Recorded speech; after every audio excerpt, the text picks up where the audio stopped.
আচ্ছা বন্ধুরা, কারা কারা আমার মতন রান্না করে খাও বলো তো। এর মধ্যে কি কি আছে জানো? এর মধ্যে আছে ফুলকপির ডাঁটা, আর হচ্ছে আলু, আর হচ্ছে ঝিঙে।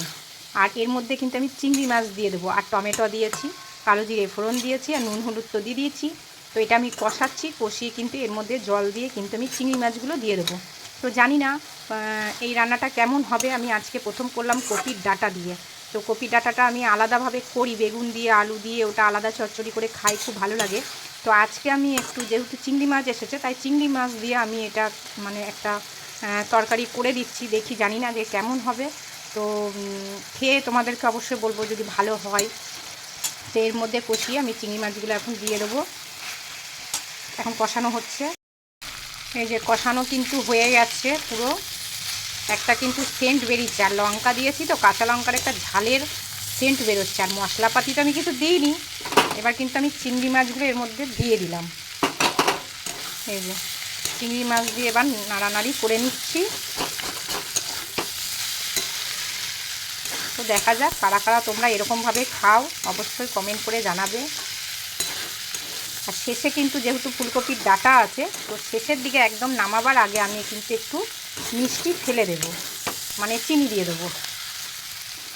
আমি একটু ওভেনটা কমিয়ে নিলাম, নাহলে তলায় লেগে যাবে এটা কড়াইয়ে। তো আমি ভালো করে কষিয়ে নিচ্ছি।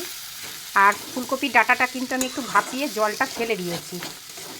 তো এবার আমার হয়ে গেছে, আমার কষানোটা পুরোই। এবার আমি জল দিয়ে দেব। এই যে আমি জল দিয়ে দিয়েছি, আর একটু জল দিয়ে দিই, কেন ডাঁটাগুলো তো সেদ্ধ হবে, আলুটাও সেদ্ধ হবে। আলুটাও আমি আলাদা ভেজে নিয়েছি, তেল দিয়ে আলাদা করে ভেজে নিয়েছি। আলাদা ভেজে নিলে কি হয়, টেস্টটা ভালো হয়। তো এই যে এই জলটাই থাক, এরপরে আমি ঢাকা দিয়ে দেবো। এই দেখো বন্ধুরা, আমি এবার একটু মিষ্টি ফেলে দিচ্ছি। এটা হয়ে গেছে, সেদ্ধ হয়ে গেছে। একটু মিষ্টি ফেলে দিলাম, যেহেতু ফুলকপির ডাঁটা ঝিঙে এগুলো রয়েছে, তো সেই জন্য আমি একটু মিষ্টি ফেলে দিলাম।